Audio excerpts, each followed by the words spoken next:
I think we need to have maximal grace for people who got trapped in a toxic culture and in some ways were blinded to the complicity that they were participating in.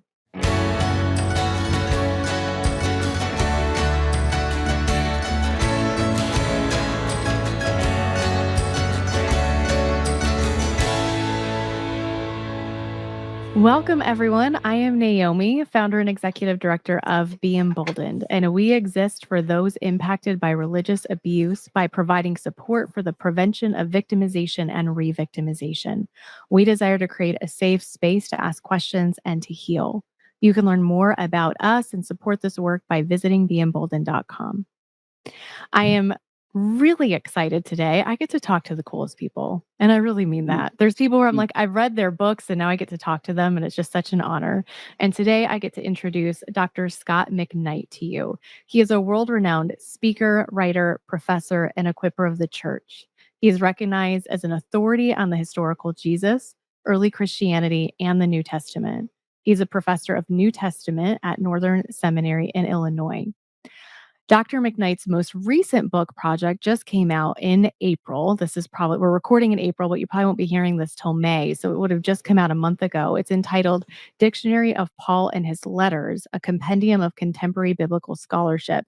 And if I'm not mistaken, that is actually a second edition, correct? Wasn't there a first edition like in the 90s? Okay. Yes. Yeah. This is the second edition. Wonderful. So he is again, sought after speaker. He's been interviewed on several radio and television programs, as well as spoken at numerous local colleges, conferences, colleges, seminaries in the United States and all around the world. He's a member of the Society of Biblical Literature and the Society for New Testament Studies. And that new book is currently at the post office because our apartment complex will not deliver packages. So we have to go to the post office and hunt it down. But it's for anyone who has not heard that this book released, which many in our audience have not. We always are recommending good resources for people who are learning how to read their Bibles for the first time. Kind of check like their understanding, maybe if they have heard bad teaching, problematic teaching at their previous churches or groups, like just to make sure that they're kind of, taking things from a new angle and getting it as accurate as possible when they're practicing their Bible reading. So this is going to be an excellent resource, and I'm really, really excited about it. Jumping into our first question. So Dr. McKnight, I pulled this. It's such a simple one line, and it's just from chapter 1 of your book, but I thought it really captured the whole point of what we're going to talk about today, which is culture. You said, and I believe it was you, because I know your daughter Laura co-authored the book. So if she wrote it, we'll give her credit, but you could let me know. But the quote is, I learned it, I practiced it, and then I passed it on to others. And I want to focus our conversation today on the impact of culture, because I don't think it's intentionally and consciously considered in proportion to the impact that it has. So to begin, how would you define the culture of a group or an organization? A culture is sort of let me describe it as an agent. It's like it's alive. It's an agent that forms over time on the basis of the actions, decisions, practices, behaviors, policies, words, stories, narratives that a group develops. And before long, it acts in such a way, it sort of begins at the bottom of a circle. And it's all these practices. And then over time, those practices just form into the top of the circle into an agent, something that is actually constraining behavior and then acts down upon the people. Now, this is called emergence theory by Matthew Krausman. Okay. But the point is that when you're in a culture that has truly been formed and you're not a part of it, you will sense borders and boundaries and criticisms and looks and wonderments because you don't fit. And then you have to make an adjustment in your life. Do you want to be a part of this culture? And if you do, you have to conform. And so in churches, let's just say you're in a staff of a church that has a highly successful, charismatic, narcissistic leader. All right. This is not uncommon.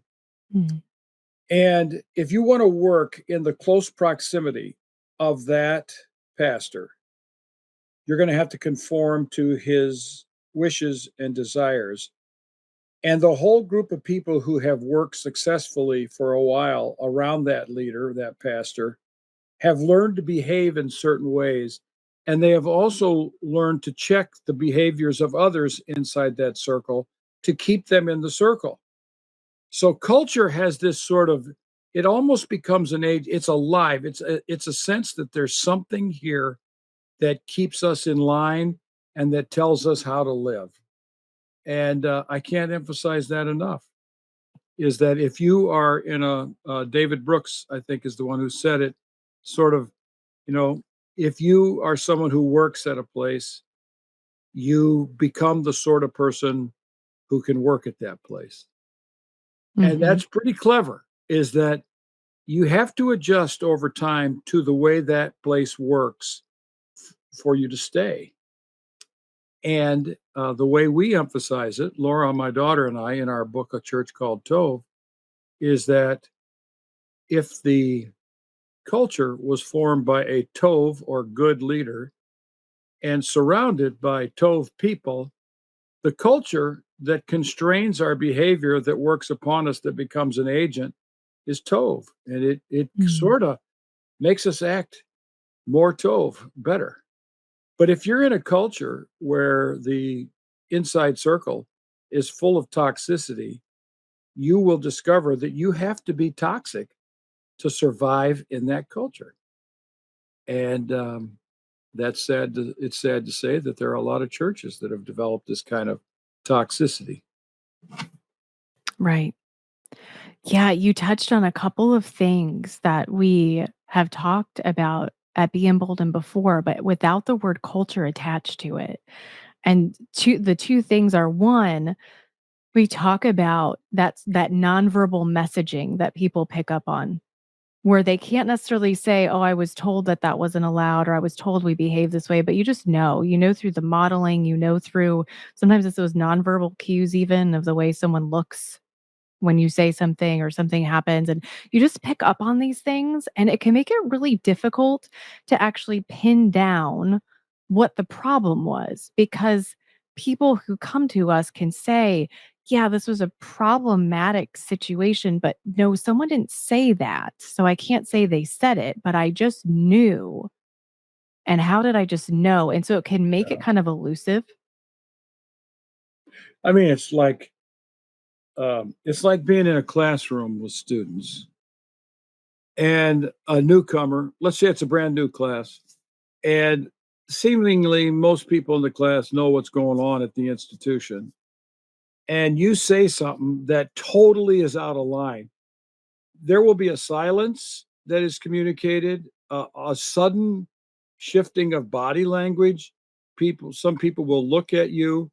The professor may look at you and raise his or her eyebrows, and all of a sudden you realize, I just said something I shouldn't have said, and I don't know what I said that I shouldn't have said. What is it?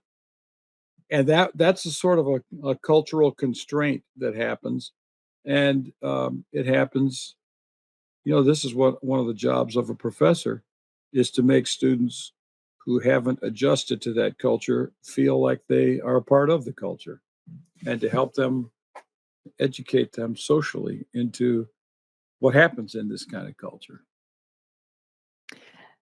And it could also be this practicing of, okay, when is that good? Because it's good to raise a hand, and so everyone isn't speaking over one another. There's things about imagining that classroom setting where it's good to teach that conformity so that we're being respectful and we don't have Yeah. chaos, Yeah. but it For can also instance, if go you wrong. if you reward the student who butts in, as I just did there, because I thought you were done with your conversation.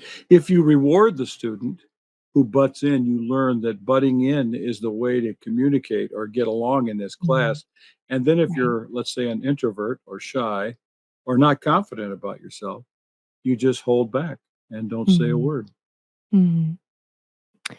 And something else that you had mentioned earlier was in your definition was narrative and stories. Hmm. And that's the second point I wanted to highlight because we are regularly, as human beings, kind of filling in the blanks of things instead of necessarily asking for clarification. People have a tendency to kind of make up a story for why they got that look or why there was the shift in the room. And sometimes we know for sure, and sometimes we don't. Hmm. But where I think this storytelling can really derail, and I would love your feedback on this, is if we're in an environment that is toxic, is we can start telling stories that justify the behavior. Oh, yeah. Well, this is exactly what the narratives do. The narratives of every, each one of us has a narrative or story about our life. If something happens, let's say it's something momentous happens, some people are pretty much inclined to say things like, well, the Lord prepared me for this moment for this reason or that reason or that reason. I remember when a friend of mine, after I had written a book called The Jesus Creed, he wrote me a letter. He said, Scott, you were made to write this book.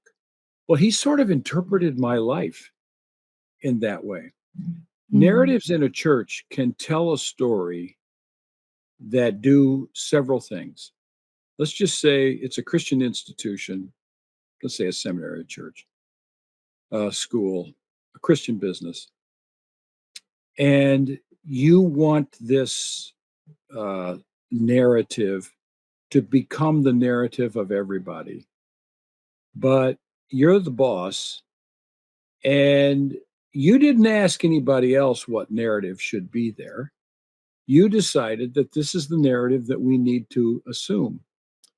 So you tell a narrative and you expect people to conform, and it takes a long time to get people to buy into that narrative, and some people never will.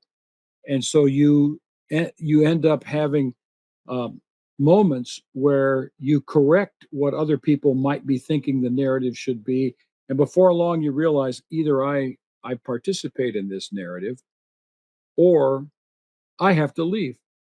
mm, And narratives have incredible power, not only to educate, disciple, let's see, nurture people into that narrative, they have a way of excluding people from that narrative.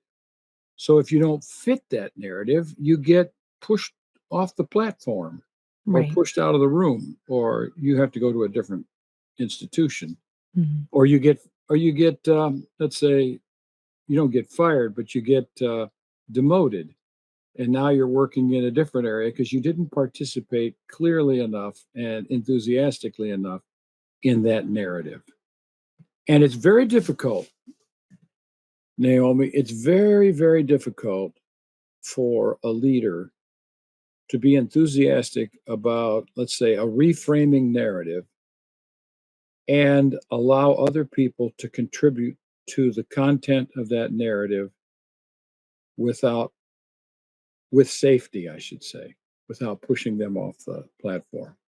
So when Mhm. you're forming a narrative, if you don't take into consideration what other people in the institution or church believe, you will force, coerce people into that narrative or they will have to leave. Mhm. And Absolutely. isn't the whole thing with branding a church, you know, mission statement, vision statement, branding, these are all constructs that are narrative devices in small or big part. Branding is usually just a couple words, but it's trying to get people to conform. And at the same time, it's not trying to, let's hope it's not trying to do this, but it does. It excludes people who Mhm. don't fit that narrative. You're I don't right. know, yeah, I don't Yeah. know if that's what you're asking or not. Whether it was or not, I appreciate you stating it, so we're Yeah, fine. yeah. So, I have no doubt that at least the majority of those who will be listening to this would hear what you just said and be applying it to their own experiences because again, we serve people who have experienced some degree of harm. in a religious environment, whether it's specifically Mhm. Christianity or not, but most often it is, where it's claimed to Mhm. be Christianity, but we had character issues, we had theological issues, whatever it may be. And some people have come from, check all the boxes, real cults that are recognized as being cults today. So they have come out of environments where they did not conform, and therefore they've maybe even been as far as directly excommunicated, publicly Mhm. excommunicated. And we see that in different ways, even in some mainstream churches when messes happen. So this can look like different things, but I'm wondering what you just shared. Would you mind, whether hypothetically or not, for any of our listeners who have not had this experience themselves, but they care more about the issue, would you be able to apply it to an example? Of Like, my own? doesn't have to be. It could be Oh, hypothetical or it could be real. But and I know you share a bit in the book, at yeah, Church Called yeah. Tov. Um, well, I've not participated in any institution coming up with a narrative, Mm, okay? okay. So that I feel like I didn't come up with that narrative, someone else did, and I don't have to participate in it. Our seminary right now has gone through some crises in the last 3 or 4 months. Mm, And our former president, I would say, came up with, he wasn't at the school very long, but he told us from the board, they came up with some branding expressions that what our seminary was. And yeah, they were okay, but we weren't consulted as faculty. Students weren't consulted, who are our mm, primary people that keep us afloat. I mean, professors without students aren't very much of a professor. That's sort of like right. a blog without a website. Um, so, but one of the things that we worked on, and and I'll tell you where I started with this. My daughter Laura was bugging me, pestering me to write this book, write a book about what we were talking about with the Willow Creek story. And I didn't really want to do that because I have so many publication obligations and contracts that I pretty Mm, much know what I'm going to be writing for the next 3 or 4 years, usually all the time. So, but she was sort of pestering me. You need to write about this, Dad. I said, no, I don't write about Willow Creek. I write about the Book of Revelation. So, mhm, well, then I read a book about how the German pastors post World War II sought to explain themselves when they were called on the carpet or pressured into, did you support Hitler? This sort of thing. mhm, And I began to read this book. It's called A Church Divided, and by Matthew Hakanas. And I thought, what they did, this is amazing, can be generalized, principalized, whatever word you want to use, reduced to the sorts of things that humans do when they're called on the carpet about anything. It's like sinners who don't want to admit the truth. So, so my daughter and I developed some false narratives that are typical of institutions when they are called on the carpet for their behaviors, sinful behaviors, disgusting behaviors, and even just questionable behaviors. And instead of admitting the truth, they will spin stories. So at that point, I would say we became deeply convinced of the power of narratives, and that churches, people in power, narcissistic leaders, when confronted, will create an alternative narrative to explain the very things that happened. Okay. So they will mhm, explain, let's say that these people, Bill Hybels said this, these people are trying to ruin my career and reputation at the end of my ministry. I know that is a powerful narrative by a man with huge respect on the platform at that church. He's the founding father in a sense. He pastored for many years. He built this mega church that had worldwide influence. And he creates a narrative that these people are trying to ruin my reputation at the end of my ministry that many people believed. Mm. And it created people in the church who thought the whistleblowers were a bunch of liars, or at least distorters of the truth. So the power of narrative just cannot be minimized. And this is why, as Christians, as a Christian myself, I want to be part of telling the truth. So I have to say, no, this is what I think happened. And when the organization would put, let's just say my school or a church would put pressure on me to say, no, this is the narrative we're going to tell, I would say, not if it's not the narrative that I experienced. I am not going to tell your narrative that you are using to hold up the reputation of the institution. I will not participate in that. And when I'm asked, I will tell the truth that I think happened. I'll tell what I think happened. So Mm. narratives are really important. Really important. They shape people. They exclude people. They incorporate people. They can own people. Mm. Yeah, and people who are willing to tell a true one, they take a risk sometimes. Sometimes it's a really big risk, and sometimes there's really significant consequences. But myself and many people that I get to know through this work, we value the truth more. And I have the utmost respect for people like yourself who value the truth more. Well, it does. Naomi, you're right. It takes courage. It takes the right time, the right setting. And people who hang on to their stories, sometimes for years, should not be diminished, degraded, or criticized for not telling the truth when it happened. Mhm. Because to come forward for, let's say, a woman at a church, a man at a church, a woman or a man at a seminary like we're in, will probably involve retaliation, the loss of your job, the loss of your friends, the loss of your benefits, and on top of this, deep shaming can occur.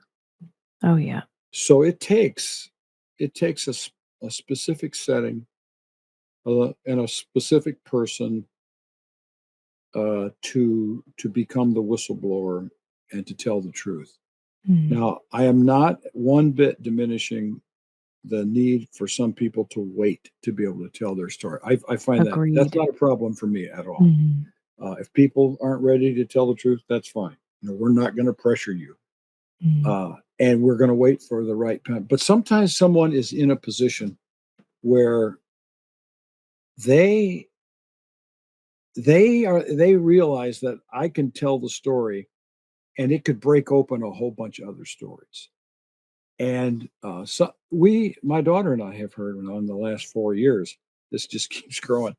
Um, in the first 16 months or so after we wrote A Church Called Tov, my daughter Laura and I would get between 3 and 5 stories a week from church, almost all church people, some Christian businesses, um, of talking about power abuse.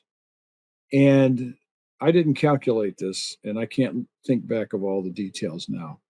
But most of these people, the vast majority, did not go forward immediately. Mhm.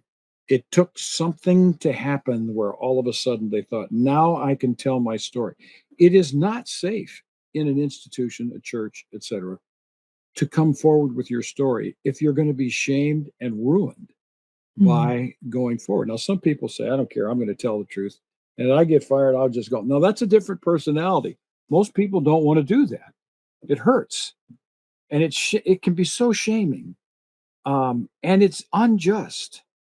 So it takes a while for the right situation to arise when someone can tell the truth. I'm working right now with a woman who was fired at a Christian institution, and she right away spoke up and started working against what had happened to her.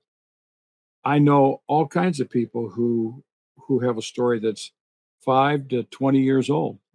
We know a story of a woman who was abused by a pastor who's a famous pastor in the United States for like 10, 15 years, who simply cannot go public with her story Mhm. because she knows what it will do to her life.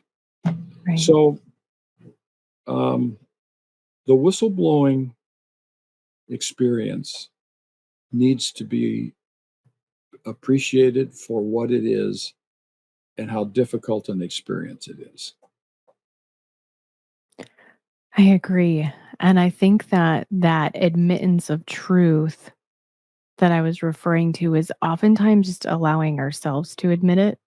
Yeah, Mm. sometimes. Yeah. Then what we do with it, is up for discussion, and like you said, may take time. And it takes time even for us to admit it because that narrative that we have held on to then collapses. And then we realize, okay, in what ways have I practiced it and then passed it on to others, to go back to that quote.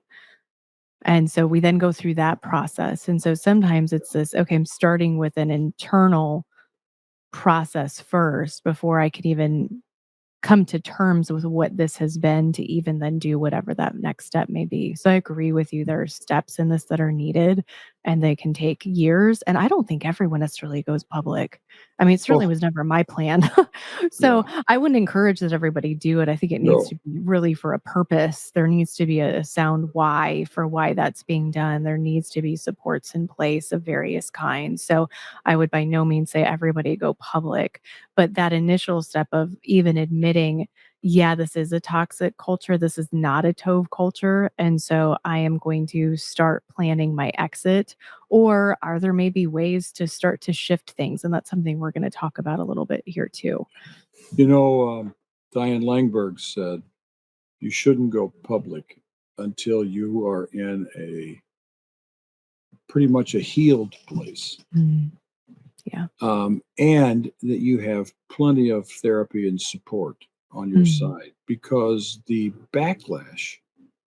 Let's say you were abused 5 years ago in a setting, and you've gone to therapy, you've talked to people, and you are back to where you think you should be. You feel mm, healed. When you go forward, you're going to experience a rewounding yeah. that can be worse than the original. Mm, And we need to be aware that this is the reality of being a mm, whistleblower. And I have great admiration for people who find themselves in a situation where they become a whistleblower. And I will never criticize a person for not coming forward if they are mm. not ready to come forward. But there's also another level, Naomi, and I think you were getting at this, that's so important to understand. Let's just say you were a part of a toxic leadership culture in a church. You participated in that toxicity. You became complicit. At the time, you thought you were being loyal and allegiant and enthusiastic for the vision of the church and the leaders that you were answering to. But after 10 years, when you begin to realize how toxic it was, you become aware that you were complicit. How guilty is that person? Is the question. And I think we need to have maximal grace for people who got trapped in a toxic culture and in some ways were blinded to the complicity that they were participating in.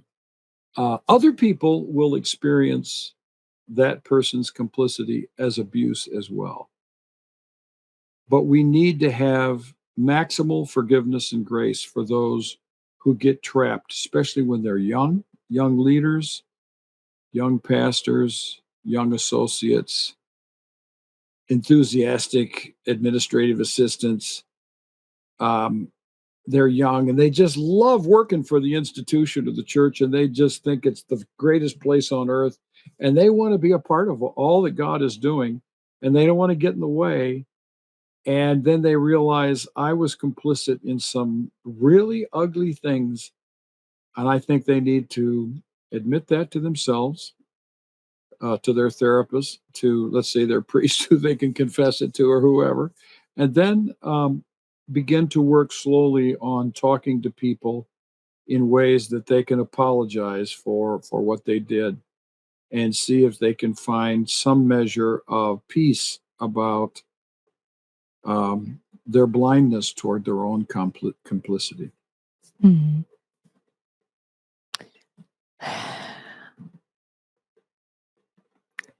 There were a couple directions I was thinking about going, and the editing team can edit out the pause, so I'm just sitting with it for a second. So, something that I have spoken with people about, and something that it's where I've landed myself, is that, no, there's things I didn't know. Mhm. And there's a different level of accountability I can hold myself to when there's things I did not know. Yeah. But once I know them, if I can offer that apology, I wanna do that because I know how healing it can be on the other side. And it's something I Mhm. desire to have that I'm not gonna get from a lot of people. Some because they're dead, so I'm not just being pessimistic. I'm not getting it anytime soon. So, I think whenever I have that in a healthy, safe way, like, I'm not reaching out to someone who's abused me, that's not what I'm talking about. I'm saying if I recognize, goodness, when I was caught up in that toxicity, I didn't treat that person well. And gosh, it's really unsettling, and I recognize that, and I didn't mean to do that. Like, I thought I was that, that zealous person. I was, that gung ho. I was all Mhm. energized, and so if I recognize it, and I have the ability to send a letter or reach out or something, say, hey, like I'm in a different place, and I recognize that, and I want to apologize. That's something I've been able to do, and I've been really grateful for the opportunity to offer that to others. Again, knowing how meaningful it would be to get it myself, Mhm. That's good. but it's not I, it's not always possible. no, it's not. No, that you're definitely right about that. And when you're ready, the other person might not be ready. Mm, Um, absolutely. or it might be unwise actually to pursue that relationship again. I mean, Mhm, it just may just unfold into a nightmare that you don't you didn't need to create.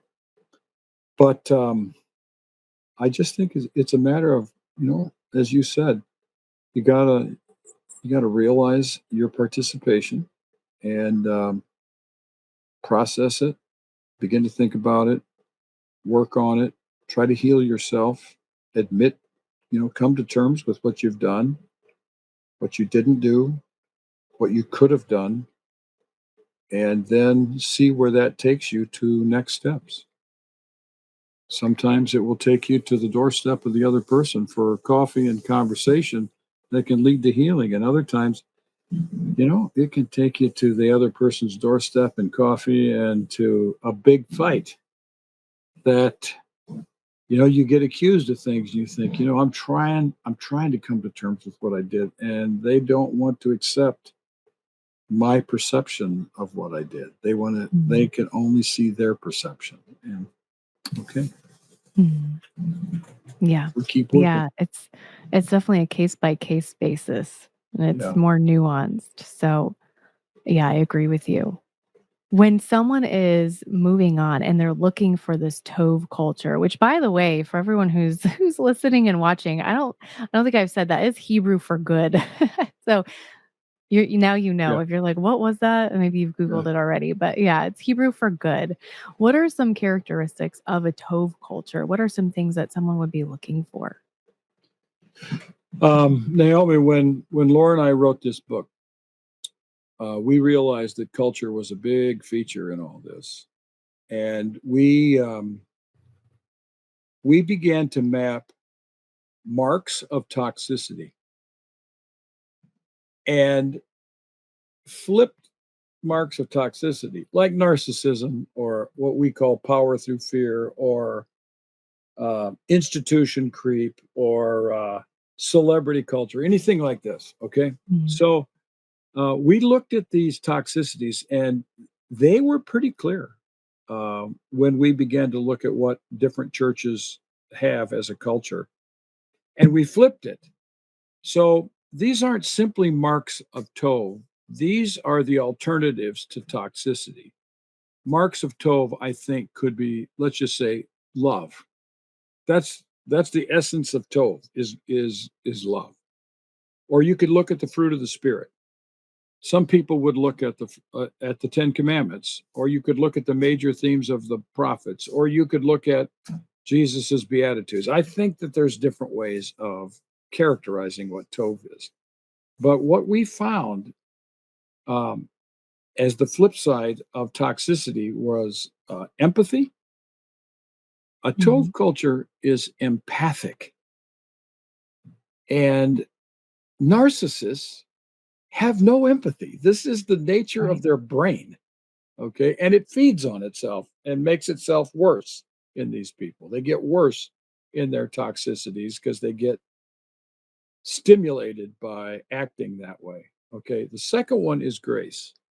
Grace is a big idea, but we need to be people with grace toward other people so that toxicities don't form. Now, this doesn't mean that when we encounter a toxic leader and he partially confesses to a little bit of what he or she has done, that we immediately say, "You're forgiven. Now we're back and we're going to start all over again." That's not what we're talking about with grace. Grace is going to become a culture that really makes an impact. A third thing we noticed is Tov cultures put people first rather than institutions, policies, and programs.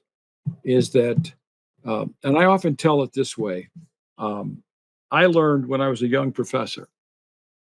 I was on an elevator with another professor at an academic meeting, and we were the only two in the elevator. And I said to him, "What do you teach?" Because he had his name tag and didn't say what he taught. And he said something to me that stunned me at the moment and has had a big impact. He said, "I teach students. How about you?" Well, there's a big difference between I Mhm. teach Bible and he teaches students. And I think that is the distinction between an institution creep that takes over and doesn't care about people or their stories and a Tov culture, the character that works on people or works with people. Then another characteristic, so empathy, grace, putting people first, is to tell the truth. Um, Toxic church cultures are fabulous spinners. They can tell a story that makes sense of everything that happens, and then you realize later that's not what happened. All right. How many leaders get rid of, let's say, toxic leaders, getting rid of employees, and are willing to say from the platform in church, the Lord has called them to another place? That is spinning a narrative that sounds oh so spiritual, but it is, I would say, a lie. It is not telling the truth. There's a better way of doing this. A fifth Mhm. is justice. A Tov culture is just. It doesn't care about loyalty as much as it cares about justice. And we found that toxic cultures, when you start looking at where they are demanding loyalty, is precisely at the moment when someone has to face about doing the right thing at the right time, and they're forced uh, a choice. There's a V in the road. You either tell the truth and lose your job, or you are loyal to the leader and you keep your job. Over and over, we found the alternative to a loyalty culture is justice. A sixth is service. Instead of a celebrity culture where people are trying to become stars and leaders, They want to be at the front of the pack. The Tov culture emphasizes service, which is exactly the way Jesus framed his own life. As I came to give my life for others, not to be served, but to serve. And then our last one, this is sort of a pet peeve of mine, is the development of leadership cultures in churches. Led pastors away from people into becoming entrepreneurs rather than leading pastors and leaders in churches to become more like Christ-likeness. So that was the seventh. Now, those are the flip side of toxic marks, rather than, if I were to be asked, what are the marks of a Tov culture? I would use these, but I would probably frame them through the fruit of the Spirit, or through the major teachings of Jesus, like love, or through the visions of the prophets. But these are definitely marks of a Tov culture. Well, and that actually was my last question that I had for you, is as succinctly as you can, I suppose, because being a official New Testament gentleman over there, I'm sure you have a lot that you could say here. But what does Jesus teach us about culture? And I know he teaches us a lot about culture, but again, the word isn't directly used, right? So I don't know that people have really thought about it in that way before. Ethos would be the Greek word, I suppose. And that would only be an approximate. Okay, here's a famous line by Jesus. And this is a little bit more individualistic, but I think it's corporate as well. It includes people. Good trees produce good fruit. Bad trees produce bad fruit. The tree is a culture. If you nurture a culture in your life individually, you will produce good fruit. If you nurture a culture in your church or your Christian institution that is good, it will produce good policies, it will produce good programs, it will produce good income, it will produce good relations. All these things can happen if we allow, let's say, the highest virtues of the Christian faith and the power of grace and the power of the Spirit and the power of following Christ to shape the way we live. It can become a culture of Tov and constrain us to live in that way. My daughter loved to find stories. And I told her, I said, we need good stories, not just, it's easy to find bad stories right now in the church. Okay. We need to find good stories. And she'd find them. I said, Laura, I don't know this person. And I said, I finally came to the conclusion, we have to come to stories of people who are dead, whose stories are clear and their stories are unimpeachable. One of the stories in our book we thought was a fantastic story, I discovered from someone else, was actually a toxic person who did something good and got magnified for it. Okay. So you think, oh, that's too bad that we have that in the book. No, most people don't know who it is, so it doesn't matter. But so we landed on Mr. Rogers. And here's why. My kids watched him when they were young, and we watched him. But Chris, my wife, she's the psychologist in the house. She loved to watch Mr. Rogers with the kids. And so she sort of watched him and knew him. And Mr. Rogers creates a radio program with a lot of employees. And somebody in New York, I believe, wanted to write a magazine article. And this author, this editor, this writer was known for hatchet jobs to destroy people who everybody thought was a cool person. He always found the dirt and the junk. Okay. So he studies Mr. Rogers. And when he's done, and Mr. Rogers gave him total access. When he's done, he comes to the conclusion, the Mr. Rogers that you see on TV is the Mr. Rogers all the time. Well, so I've read a couple books about Mr. Rogers, Fred Rogers. And one of the most alarming things, I mean, wonderful things, is that people said this about him. He was the most Christ-like person I've ever met in my life. Mm. And one person after another said, the Mr. Rogers that you see with the kids on TV, that's Mr. Rogers all the time. They never saw him get really mad or anything like this. And the culture of his business, whatever you want to call it, Mr. Rogers' neighborhood, was just like that.